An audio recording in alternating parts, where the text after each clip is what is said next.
지난 시간에는 이 땅에 1호 선교사로 오신 예수님께서 어떻게 선교를 하셨느냐, 즉 초상집을 잔치집으로 만든 것이 선교였다. 궁극적으로 교회는 지구촌을 초상집으로 잔치집으로 만들어서 하나님께 영광을 올려드려야 할 선교적 사명이 있는 것이죠. 그래서 단편적으로 요한복음 2장 4절과 요한복음 20장 내용만 가지고 우리가 나눴습니다만은, 그럼 성경 전체에서 우리는 선교를 어떻게 해석해야 할 것이냐, 그리고 성경 전체가 이야기하는 교회는 무엇이고 성경 전체가 이야기하는 선교는 무엇이냐 하는 것을 또 구체적으로 한번 살펴보는 시간이 됩니다. 성경에 나오는 많은 교리와 교의, 신학 이런 것들을 출발하는 10가지 단어가 있습니다. 구약에 5가지 단어가 있죠. 이미 칠판을 통해서 여러분들에게 한 1분 정도 이렇게 소개를 해드렸는데, 구약에는 첫째가 창조입니다. 두 번째가 죄죠. 세 번째가 이제 구속입니다. 이 구속을 이루기 위해서 선민을 하게 되고, 이 선민을 통해서 열방을 통해서 영광 받기를 원하시는 것이 구약입니다. 선민, 이스라엘 백성을 통해서 영광을 받으시고, 이스라엘 백성들을 열방으로 보내서 그 열방을 통해서 영광 받기를 원하시는 것이 바로 구약의 5가지 단어입니다. 그러나 이스라엘 백성들이 이 사명을 감당하지 못하기 때문에 이제 하나님이신 예수님께서 직접 이 땅에 임마누엘 하셔서 하나님의 몸인 교회를 통해서 영광을 받으시고, 또 이제 교회를 세상에 보내서 열방에 보내서 열방을 통해서 영광을 받기 위해서 사역하셨던 모든 내용과 이 사역이 제자들에서 계승됐던 내용이 곧 신약성경이라고 할 수가 있죠. 그래서 신약성경은 5가지 단어입니다. 즉 첫째는 예수 그리스도의 성육신을 통해 성육신을 통한 십자가, 이 십자가의 사건이 영원히 계속되는 축복이 부활이죠. 그리고 십자가와 부활을 깨닫게 하시는 진리의 역사 성령님, 바로 이 십자가와 부활과 성령을 통해서 하나님이 교회를 세우셨으니 그것이 곧 영광을 받기 위해서 교회를 세우신 것이죠.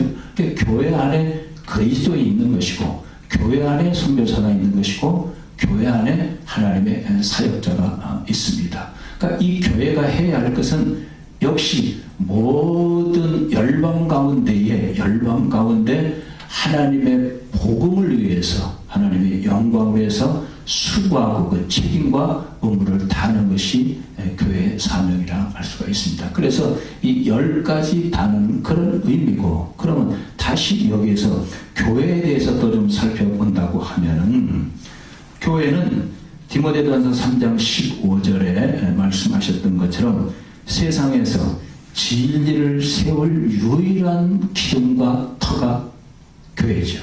세상에서 진리를 세울 수 있는 유일한 기둥이다, 유일한 터가 바로 교회입니다. 에베소서 1장 23절, 죄로부터 깨어지고 부서진 사람들을, 즉 초상집 같은 상황 속에 있는 인류를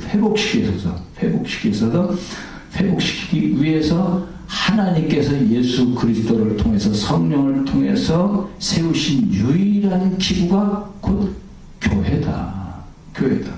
그러므로 바로 교회는 에베소서 1장 22절 예수 그리스도의 머리가 되는 거죠. 결론적으로 교회는 그리스도의 몸된 교회의 영광이다. 교회는 그리스도의 영광입니다. 교회는 그리스도의 영광이죠. 그런데 그리스도의 이 영광을 드러내기 위해서, 영광을 통해서 하나님은 죄인들을 부르셔서 교회를 이루게 하셨다.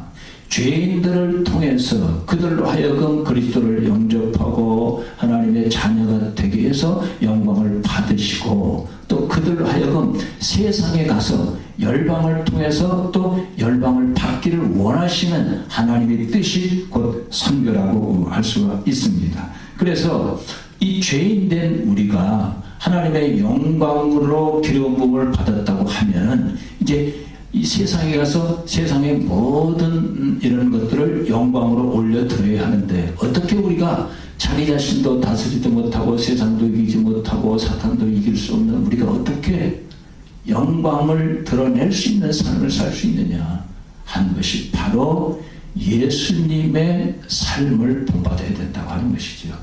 예수님의 삶, 예수님의 생각, 예수님의 말씀, 예수님의 방향, 예수님의 목표. 그래서 예수 그리스도의 장성한 믿음의 분량, 예수 그리스도의 장성한 사랑의 분량, 예수 그리스도의 장성한 소망의 분량을 복음서를 통해서 외치는 것을 우리가 볼 수가 있습니다. 아무튼 예수님은 교회를 세우시고 모든 교회를 세상으로 보내신 거예요. 이것이 요한복음 20장 21절 아니에요. 선교사를 세상으로 보내는 것이 아니라 세상에 보낸 것은 교회입니다. 교회를 세상으로 보낸 거예요. 교회 안에 선교사도 있는 것이고, 교회 안에 목사도 있는 것이고, 교회 안에 전도사도 있는 것이고, 즉 교회를 세상으로 보냈다.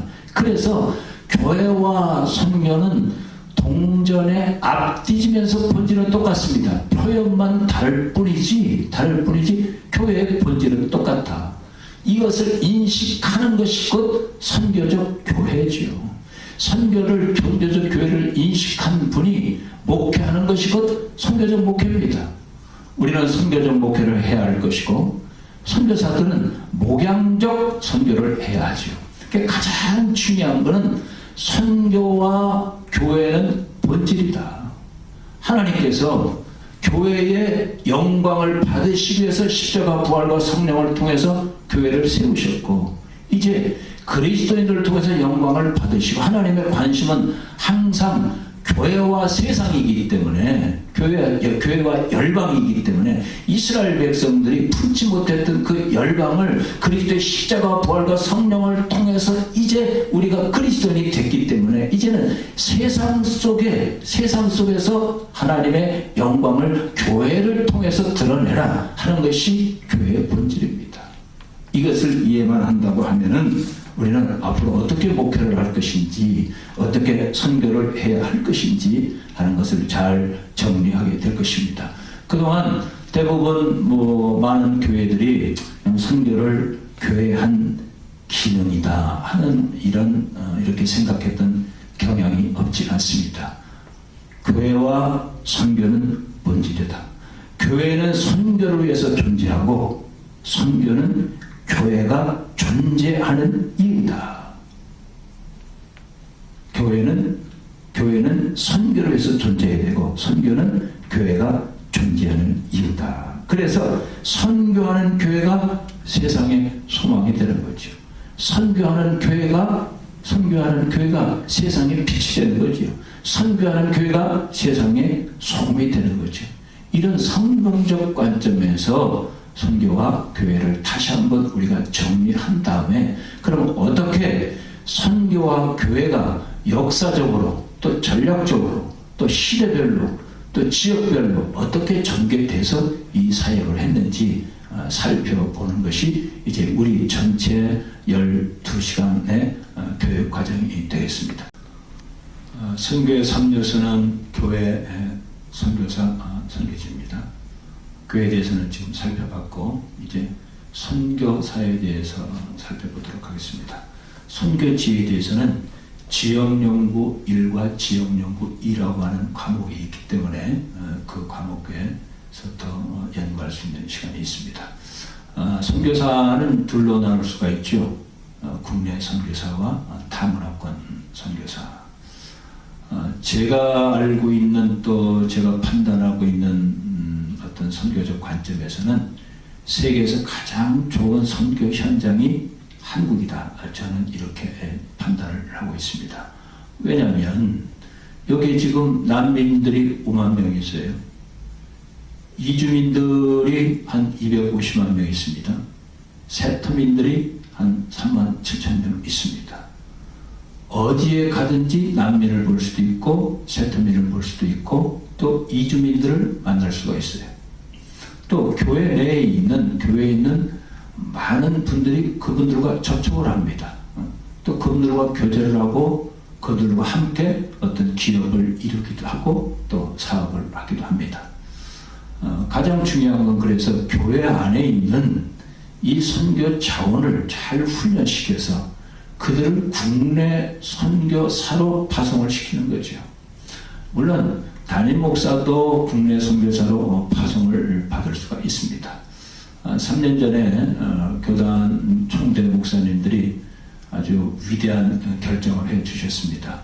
제가 현재 한국 선교의 상황 또 미래에 대한 예측 이런 걸 쭉 설명하면서 목회를 하고 계신다 할지라도 공식적인 대신세계 선교의 훈련을 받고 목회 즉 한국을 대상으로 목회를 하면서 이주민 선교를 한다든지 난민 선교를 한다든지 세터민 선교를 병행해서 한다고 하면은 공식 선교사로 인정을 해주자. 공식 선교사. 물론 이제 노회원으로서 또 의무와 책무도 다해야 되지만은 대신 세계 선교에 속한 총회 선교사로서 그 의무와 책임을 다할 수 있는 이중직을 총회에서 허락을 해준 거예요. 어떤 교단도 뭐 이렇게 넓은 선교적 폭을 가지고 법과 규칙을 바꾼 적은 없습니다. 그러니까 우리 교단 같은 경우에는 정말 목회를 하면서 얼마든지 선교할 수 있는 제도와 조건과 환경이 갖춰져 있는 최고의 좋은 상황 속에서 우리가 목회를 하고 있다 하는 것을 다시 한번 인식을 해주기를 바라요. 그래서 지금 국내 선교는 이주민 선교, 세터민 선교, 난민 선교 이렇게 나누게 됩니다. 국내 선교와 관련해서 한국교회 선교적 과제, 즉 이주민, 난민, 세터민 선교를 어떻게 할 것이냐 하는 내용을 교단 신문에 제가 사설로 이렇게 게재되어 있습니다. 그 내용을 읽으면서 같이 한번 생각해 보도록 합니다. 성경에는 이 시대 난민을 정의할 수 있는 개념과 사건들이 많이 있다. 갈대아 우르 땅을 떠나 하란을 향한 아브라함의 가정이나 이집트에서 자란 모세라든지 소돔과 고모라를 탈출했던 룻 가정이라든지 예수님의 나사렛 피신과 또 초대교회 교인들의 피난처적인 삶과 여러 곳에 기록되어 있는 거류민 나그네들의 삶을 통해서 이 시대 난민을 정의할 수 있는 성경적 개념들이 있습니다. 난민의 시작은 무엇보다도 2001년 9.11 테러로 출발된 아프가니스탄 이라크 전쟁으로 난민이 시작이 됐죠. 그리고 2011년 아랍의 봄으로 시작된 시리아와 예멘의 내전으로 통해서 난민이 더 구체화되게 됩니다. 세 번째는 2015년 3살 난 시리아 난민 어린아이 아일란 쿠르드의 죽음을 TV를 통해서 세계 사람들이 보면서 난민 문제를 적극적으로 검토하게 되죠. 한국도 2018년 5월 제주도에 500여 명의 예민 난민으로 인해서 어떻게 이 문제를 선교적으로 국가적으로 또 대처할 것이냐 하는 계획을 검토하게 됩니다. 2018년 말에 유엔 난민기구 통계에 의하면 세계는 약 7,080만 명의 강제적 이주자가 있고 이 중에서 4,130만 명은 자국 내 실환명이고 2,590만은 타국 난민이고 360만은 난민 신청 심사 중인 것으로 조사가 돼서 발표한 바가 있습니다. 난민이 주로 많은 나라는 수단과 예멘과 리비아와 아프가니스탄, 또 이란, 이라크 등에서 발생됐고 얼마 전에 미얀마 로힝야족의 난민은 130만 명에 이른다고 우리가 보도를 통해서 접한 적이 있습니다. 한국 상황을 좀 본다고 하면은 2010년 6월까지 한국을 향한 누적 난민 신청자는 55,543명으로 조사가 됐습니다. 중요한 것은 한국이 1994년 난민 신청을 접수한 이후 2013년 난민법 발효까지 20년 동안 누적 신청자 수는 6,643명밖에 안 됩니다. 그런데 2018년 한 해 동안만 난민 신청자가 11,176명이었고 2019년 6월까지 난민 신청자가 6,637명이 급증하는 현상으로 나타나고 있습니다. 주로 한국에 난민 신청하는 분들은 출신국이 파키스탄, 중국, 가자, 이집트, 러시아, 인도, 나이지리아, 방글라데시, 시리아, 네팔, 예멘, 말레이시아, 모로코 등입니다. 물론 여기 있는 이주민 250만 명의 50%는 중국 분들이죠. 조선족들이 많이 있죠. 그러니까 50%를 제외하고 나머지 이런 나라 분들이 지금 이주민으로 있고 또 이주민 가운데에 난민 신청하는 분이 많은 거예요. 난민 따로 이주민 따로가 아니고 이주민 중에서 난민 신청하는 분이 있고 또 난민은 난민대로 있는 그런 실정입니다. 지금은 고인이 되었지만 한국에도 몇 번 방문해서 현대 선교 일용을 강의했던 랄프 윈터가 개신교 선교 활동 역사에 있어서 세 번의 폭발적 전환기가 있었음을 주장한 바가 있습니다. 즉 세 시대라고 했죠.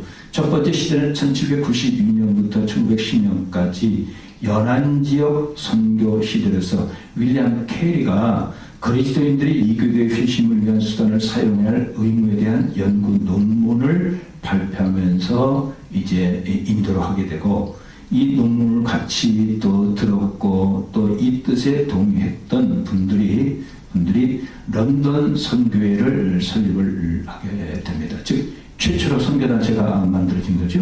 그리고 캐리 자신도 인도 선교사를 떠나게 됩니다. 기회가 된다고 하면은 캐리의 그 논문을 여러분들에게 자료를 드리고 캐리의 논문은 4차트로 되어 있습니다. 벌써 캐리가 논문을 쓸 때부터도 세계 선교 현황과 또 종교의 분포 같은 것이 자세히 이렇게 기록되어 있는 것 보면은 영국이 가지고 있는 어떤 선교적 인프라는 대단한 걸로 그 논문을 통해서 볼 수가 있습니다.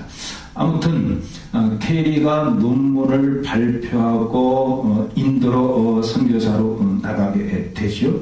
그리고 이것이 계기가 돼서 25년간 미국에서도 많은 선교 단체가 만들어지게 됩니다. 건처도미 기도회를 시작해서 그 기도 모임이 미국 해외 선교회로 만들어지게 되고 발전되게 되고 그러면서 미대륙과 또 유럽에서는 12개 선교 단체가 설립이 돼서 여기에서 이제 선교사들이 파송을 해서 처음 갔던 지역이 해안지대지요. 해안지대. 마치 우리나라의 부산과 인천을 통해서 또 선교사가 들어왔던 것처럼 세계 곳곳에 해안 지역으로 제일 먼저 선교지를 정해서 가게 되기 때문에 그 시대를 개신교의 어떤 해안선 선교 시대다. 이 시대 선교 단체에는 두 가지 특징이 있는데 첫째는 파송된 선교사들이 보여진 놀라운 사랑과 희생의 모범입니다. 그 당시 아프리카 선교는 금지된 대륙이었는데 1775년 이전에 아프리카를 대상으로 한 선교는 완전히 실패했다. 가톨릭이나 모라비안 교들의 모든 노력에도 불구하고 남모는 아무것도 없었다. 그리고 아프리카 선교에 대해서는 거의 불가능하다 이렇게 판단을 했었습니다. 그런데 이분들이 아프리카 연안 지역으로 가서 선교의 장을 열게 되지요. 두 번째는 선교 전략에 대한 수준 높은 통찰력을 개발한 겁니다. 즉 선교 단체로서 선교를 계속하기 위해서는 독자적 운영 체제가 있어야 된다. 즉 선교 단체가 있어야 된다고 하는 거예요. 선교 단체에 4가지 방점이 있습니다. 선교 단체는 주기적으로 모여야 된다. 선교 단체는 항상 기도해야 된다. 선교 단체는 지역을 연구해야 된다. 선교 단체는 반드시 선교사를 후원해야 된다 하는 4가지 어떤 나름대로의 규약을 가지고 선교 단체들이 발전되는 것을 볼 수가 있고 아무튼 헨리 벨링이 정리한 대로 복음주의자들의 주축이 된 독자적 선교 기관이 있었기 때문에 해안선 선교는 꽃을 필 수가 있었다. 두 번째가 이제 선교 지역을 내륙 지역을 돌파를 한 것을 내륙 지역에서 이제 다시 선교 지역을 내륙 지역의 돌파의 주원점을 두고 내륙 지방 선교 시대가 열린 거죠. 해안선 선교에서 이제 내륙으로 돌파를 한다고 하는 그 핵심 선교사가 허드슨 테일러라고 중국 내지 선교회를 조직을 해서 험난한 중국 내륙 지방을 중심으로 해서 6만 명 이상을 파송을 하게 됩니다. 이제 이것이 또 학생 자원운동이 중심축이 되어가지고 어떤 교단에 속하지도 않고 독립적이면서 믿음 선교회라고 불려가면서 대표적인 이 믿음 선교회가 CAI라든지 중앙아프리카 선교회라든지 수단 내륙 선교회라든지 아프리카 내지 선교회라든지 미전도 종족 선교회라든지 미개척 선교 연맹들이 바로 내륙 선교를 하게 되죠. 세 번째 시대는 이제 카메룬 타우젠이라든지 도널드 맥가보라고 해서 이제 종족을 연구하게 되고, 이분들이 연구한 거를 랄프 윈터가 잘 정리해서 미전도 종족 선교라고 하는 선교 전략을 내놓게 됩니다.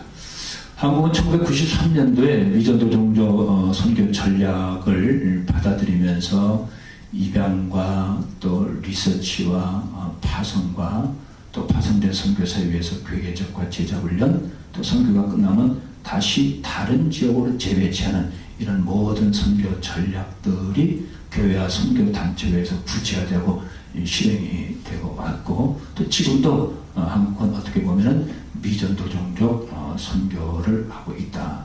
그러다가 한 7년 전에 미개척 종족 선교라고 다시 나오게 됩니다. 미남 침례교단을 중심으로 해서 미전도 종족 중에서도 아직까지 복음을 전혀 듣지 못했던 종족들이 있다.